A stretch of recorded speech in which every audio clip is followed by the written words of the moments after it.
நாங்க பாத்துக்கிறோமா. சரி, நீங்க பாத்துக்கங்க. வாங்க போலாம். தர்மா, நாச்சியார் அம்மா கிட்ட இப்பவே சொல்லிருப்பா. ஊரே கூடி சபை நிறைஞ்ச பிறகு வேணான்னு சொன்னா ரொம்ப தப்பா போயிரும்பா. நமக்கு கொடுத்து வைக்கல, மனசை தேத்திக்குவோம் வாங்க. சரி வாங்க.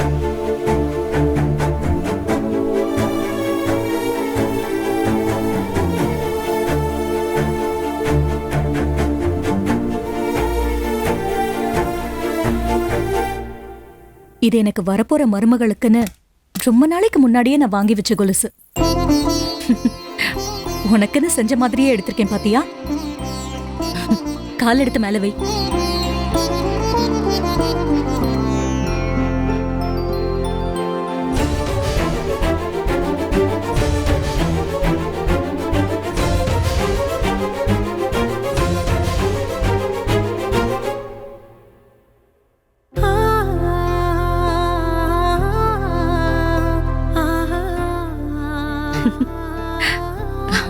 அந்த கால் எடுத்து வை.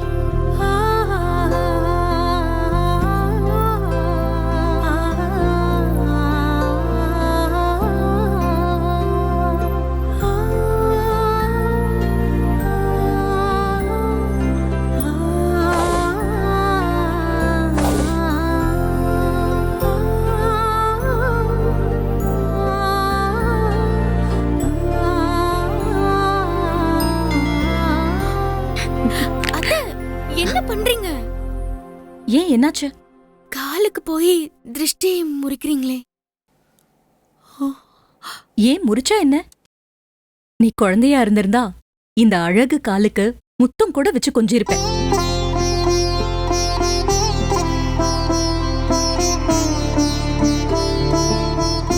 உனக்கு ஒண்ணு தெரியுமா? எனக்கு பொம்பளை புள்ள இல்லையேங்கிற வருத்தம் ரொம்ப நாளா இருந்துச்சு. பொம்பளை புள்ள இருந்தா விதவிதமா துணி போட்டு பார்க்கலாம், தோடு வளவி கொலுசுன்னு அலங்காரம் பண்ணி பார்க்கலான்னு எல்லா பொம்பளைங்க மாதிரியும் எனக்கும் ஆசை. அப்புறமா தான் முத்துக்கு வரப்போறவ எனக்கும் பொண்ணுதானே, அவளுக்கு இதெல்லாம் போட்டு பார்த்து அழகு பார்க்கலாம்ல, நாம ஏன் வருத்தப்படணும்னு தோணுச்சு. அன்னைக்குதான் இந்த கொலுசை நான் வாங்கினேன். அதுக்கப்புறம் நான் நிறைய வாங்கி சேர்த்து வச்சிருக்கேன். எல்லாமே உனக்கு தான்.